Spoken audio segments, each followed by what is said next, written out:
Let's give our cooks and all the hands, the waitresses and everybody, the bartenders, everybody, a big round of applause.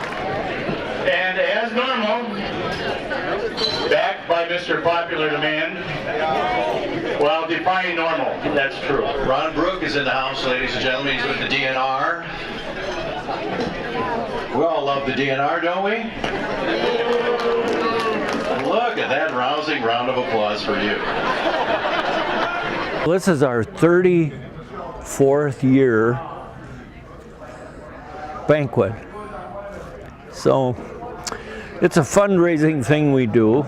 We just try to raise money to help the DNR do studies on the early life of the sturgeon.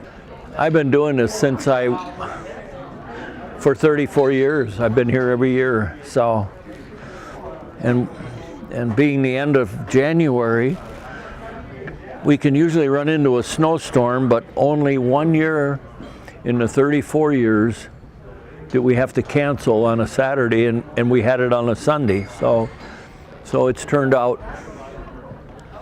to be a really good party, you know. So I guess we're up and running, aren't we? I want to thank Dave, as always. The chapter president, Dave, was nice enough this year. He got me a Christmas present. I was pretty excited about that. It was a DVD. It was Tiger Woods' favorite 18 holes. I was really excited, and then when I pressed play, I was a little disappointed. It was all about golf, and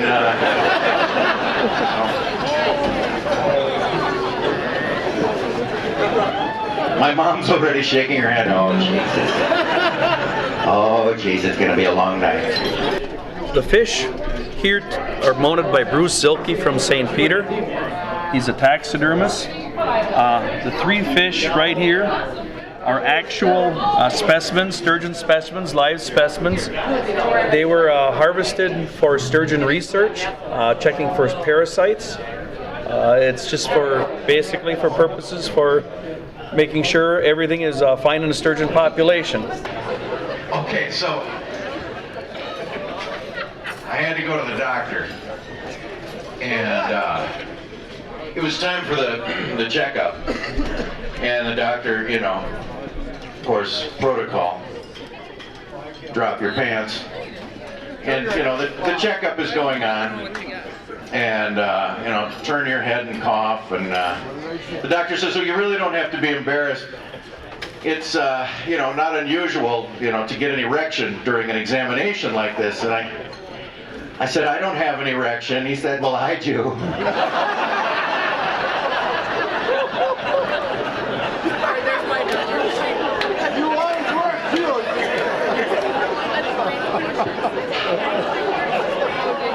Are you getting all this, Alex? I don't think this will make the documentary. So who gets the nuts? Oh, perfect. Dick Horness. He's right in front. Perfect. See how it all dovetails? It's just...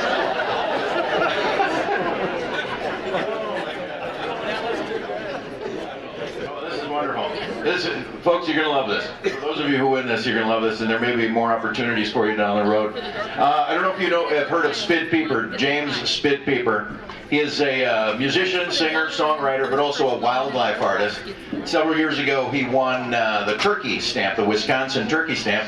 And this very past year, he won, actually for 2011, it's coming up, it's not even out yet, the duck stamp. He won the Wisconsin duck stamp. He's from Mayville originally, now lives in Iron Ridge. Anyway, we commissioned him to do a sturgeon scene. It's a silhouette of a sturgeon, and it's actually Lake Winnebago with a whole lot of shanties. The East Shore is actually in the background there, and they're all signed and numbered. And first one to win one. Here we go. Oh. Julie was driving home in a hailstorm and was just beating her car to death, and so the next morning she realizes there's just dents all over the car.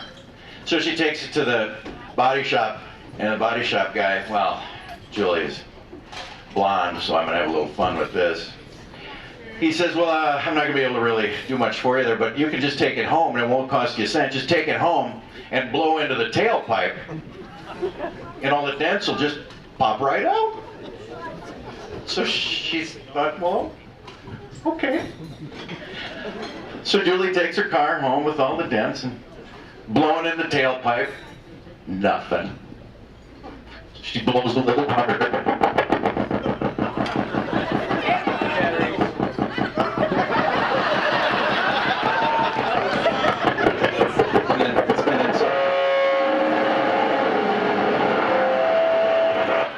I'm not supposed to tell this story, am I?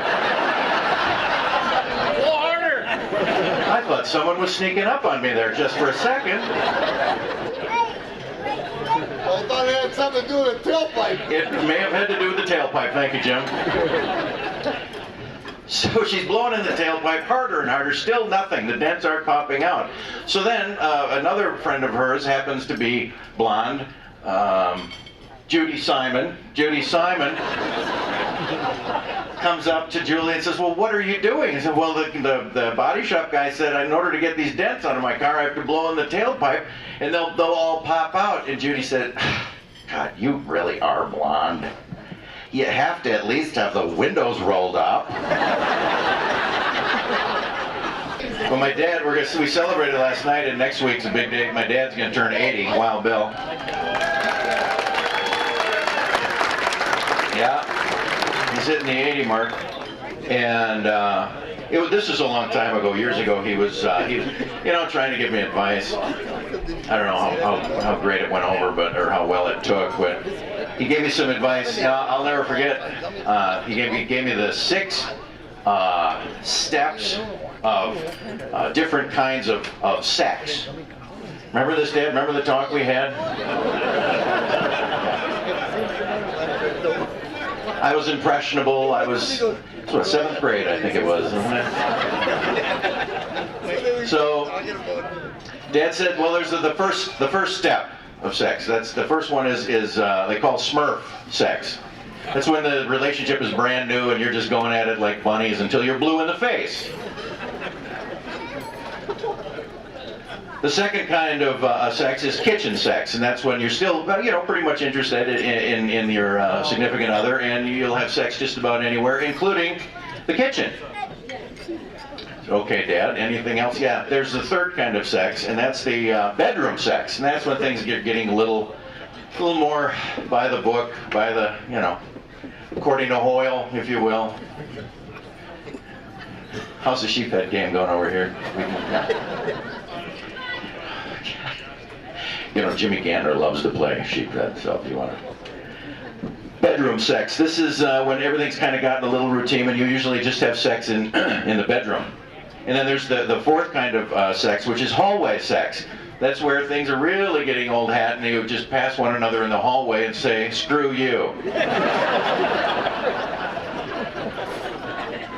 The fifth kind of sex is called Catholic sex, which means you get none in the morning, none in the afternoon, and none in the evening. And finally, the sixth kind of sex, which is courtroom sex. This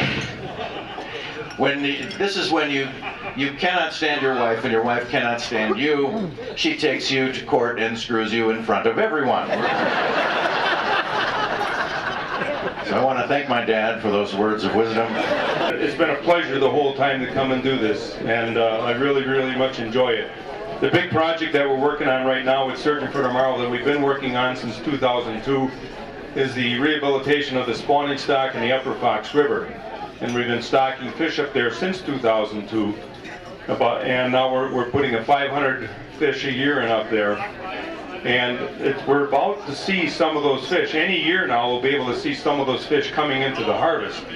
And it's not only important for restoring that spawning stock in the Upper Fox River, but eventually when these fish start recruiting into the harvest, we're actually going to be able to get some kind of a measure of what the natural recruitment rate is on the system.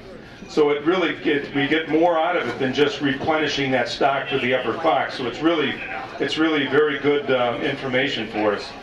What we've been able to estimate at this point, for every female spawner that goes up in the spring of the year and spawns, because they don't spawn every year, of course.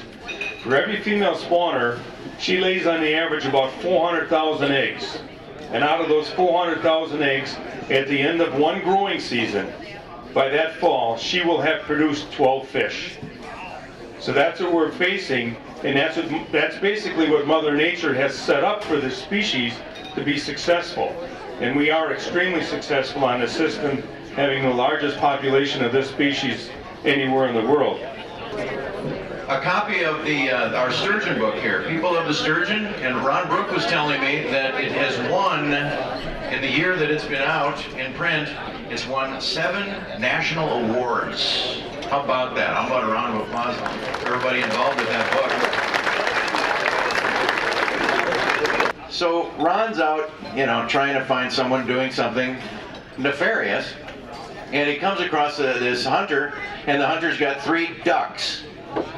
So Ron thinks, all right, I'm going to check this guy out. So Ron finds this hunter who, thank you again, you're a lovely stewardess.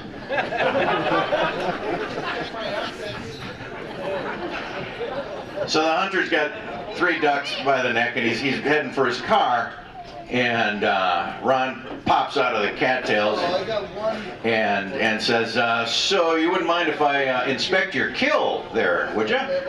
And the hunter says, no, I don't have a problem with that at all. So Ron takes the first duck and sticks his finger up the duck's ass,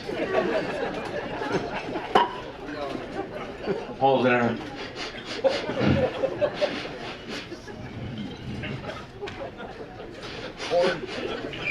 Corn fed. That there is an Iowa duck. Do you have a license to shoot ducks from Iowa? The hunter reaches in his wallet, pulls out the Iowa license. Son of a gun, Ron thinks.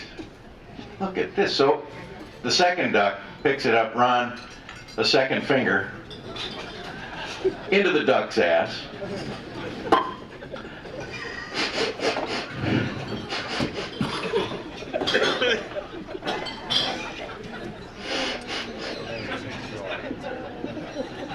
This, I think, that's a Michigan duck. This duck is from Sheboygan, Michigan, to be exact.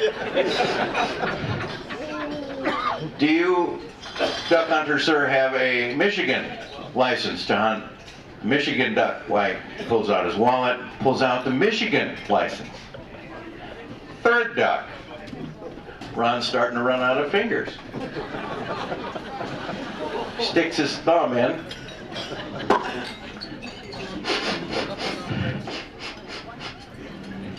That is an Illinois duck. Duck from Illinois. You got a duck from Iowa, a duck from Michigan, and a duck from Illinois. Do you have a license to hunt Illinois ducks? Hunter pulls out the license from Illinois. It's legal. Ron cannot believe it. He says to the hunter, "Where are you from?" Guy drops his pants,